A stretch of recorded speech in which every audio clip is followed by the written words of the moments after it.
ஓம் நம சிவாய நமக. தென்னாடுடைய சிவனே போற்றி, எந்நாட்டவர்க்கும் இறைவா போற்றி. இன்றைக்கான பதிவில் பார்த்திங்கன்னா, நம்ம வீட்டில் செய்யக்கூடாத சில தவறுகளை தான் பார்க்க போகிறோம். நம்முடைய வீட்டில் செய்யக்கூடாத தவறுகள் என்று அது ஒரு பெரிய பட்டியலே இருக்கிறது. அதில் சில வகையான தவறுகளை நம்ம தெரியாமல் செய்வோம். ஆனால் தெரிந்தே சில விஷயங்களை நம்ம செய்யும் பொழுது அதன் மூலம் நமக்கு கிடைக்கும் தண்டனை நிச்சயம் அதிகம்தான். அந்த வரிசையில் நம்முடைய வீட்டில் தினம்தோறுமே காலையிலேருந்து மாலை வரை தினம்தோறுமே நம்ம இந்த தவறுகளை தெரிஞ்சே தான் செய்து கொண்டிருக்கிறோம். அதனால் அதை நாளையிலேருந்து நீங்கள் மாற்றிக்க ட்ரை பண்ணுங்கள். அப்போ தான் உங்களுக்கு துன்பங்களும் வந்து சேராது, நீங்களும் எப்பொழுதும் நலமோடு வாழ முடியும். இந்த மாதிரியான விஷயங்களை நீங்கள் காலையிலேருந்தே நீங்கள் தூங்கி விழித்ததுலேருந்தே கடைபிடிக்கும் பொழுது தான் நீங்கள் செய்கின்ற வேலைகளும் நல்லபடியாக முடியும், உங்களுடைய உடலும் எப்பொழுதும் ஆரோக்கியமாக இருக்கும். அதனால் அது என்னென்ன விஷயங்கள் அப்படிங்கிறத இந்த பதிவின் மூலமாக நம்ம தெரிந்து கொள்ளலாம். நம்மளுடைய சேனலுக்கும் முதன்முறையாக வரவங்க சப்ஸ்கிரைப் பண்ணி மறக்காமல் உங்களுடைய நண்பர்களுக்கும் இந்த பதிவானதை பகிர்ந்து கொள்ளுங்கள். அவசர அவசரமாக பார்த்தீங்கன்னா ஓடிக்கொண்டிருக்கும் இந்த காலகட்டத்தில் காலையில் எழுந்ததுமே யாருமே அவரவருடைய படுக்கையை கூட சரி செய்வதே கிடையாது. நம்ம தூங்கி விழுந்ததுமே அப்படியே எழுந்து அதற்கப்புறம் உண்டான வேலையை செய்ய போயிடும், இல்லை சும்மா அப்படியே உட்காந்து செல்ஃபோனை நோண்டிகிட்டு இருப்போம். ஆனால் அந்த எந்திரித்த அந்த படுக்கையை சரி செய்வது கிடையாது. அதற்கென்று ஒரு ஆள் வருவாங்க. வேறு யார்? அந்த வீட்டு குடும்ப தலைவிகள் தான், அவர்களுடைய அம்மாமார்கள். இப்படி பார்த்தீங்கன்னா அந்த காலத்துல எல்லாம் நம்மளுடைய முன்னோர்கள் சொல்லி வைத்துள்ள ஒரு விஷயம் என்னவென்றால், படுக்கையை விட்டு எழுந்தவுடன் அந்த படுக்கையை முதலில் எடுத்து மடித்து சுருட்டி ஒரு ஓரமாக வைக்க வேண்டும் என்பது தான் சரி. இந்த காலத்தில் யாருமே தரையில் பாய் விரித்து படுப்பதே இல்லை. மெத்தையில் படுத்தாலும் கலைந்து கிடக்கும். தலையணையும் விரிப்பையும் சரி செய்யும் பழக்கம் உங்களிடம் இருந்தால் அதை கீழே கமெண்ட் பண்ணுங்கள். இப்படி சொல்லி வைத்ததற்கு ஒரு காரணம் உள்ளது.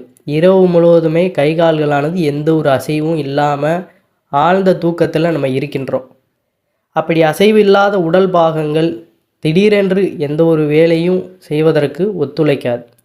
இதனால் தான் நம்ம கண் விழித்ததுமே குனிந்து நிமிர்ந்து கைகளை தூக்கி இறக்கி நம்முடைய படுக்கையை சரி செய்ய வேண்டும் என்று நம்முடைய முன்னோர்கள் சொல்லி வைத்துள்ளார்கள்.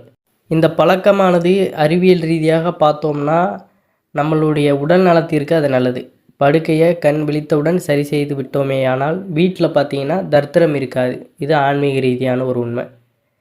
அதனால் இதில் இத்தனை உண்மை அடங்கியிருக்கிறோம். அப்படிங்கிற பட்சத்தில் இந்த விஷயத்தை காலையில் எழுந்தவுடன் நிச்சயம் கடைபிடிப்பது உடல் நலத்திற்கும் நல்லது. ஆன்மீக ரீதியாக பார்த்திங்கன்னா நம்மளுடைய வீட்டில் அந்த எதிர்வினைகள் இருக்காது அப்படிங்கிறதான்.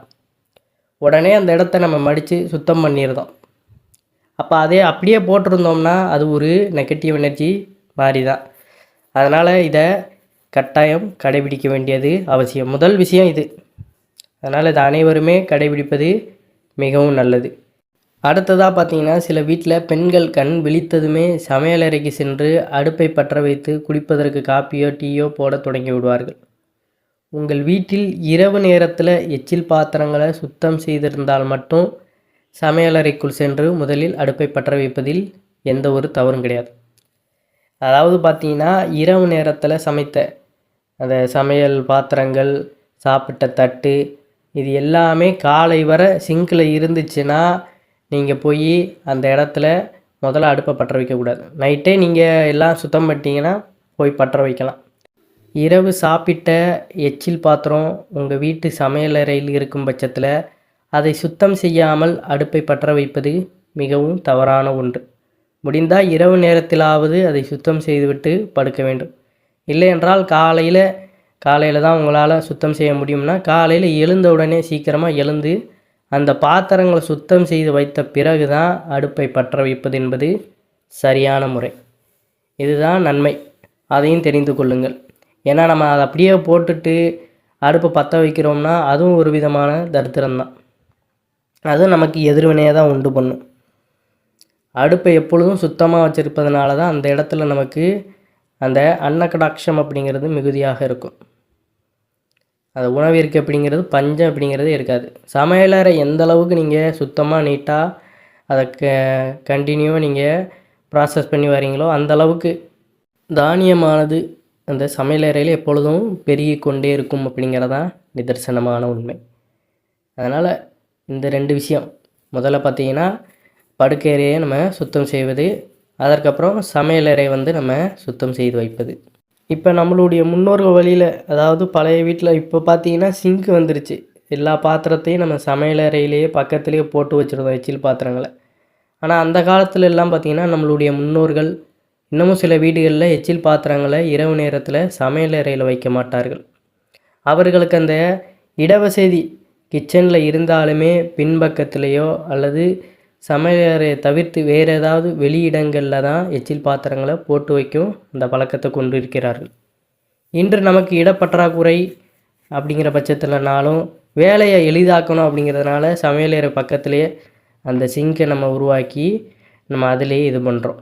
அப்படி வைத்தாலும் கூட பரவாயில்ல, ஆனால் அப்பப்போவே சாப்பிட்ற தட்டெல்லாம் பார்த்திங்கன்னா அப்பப்போவே கழுவி வைத்து விடுவது மிகவும் நல்லது.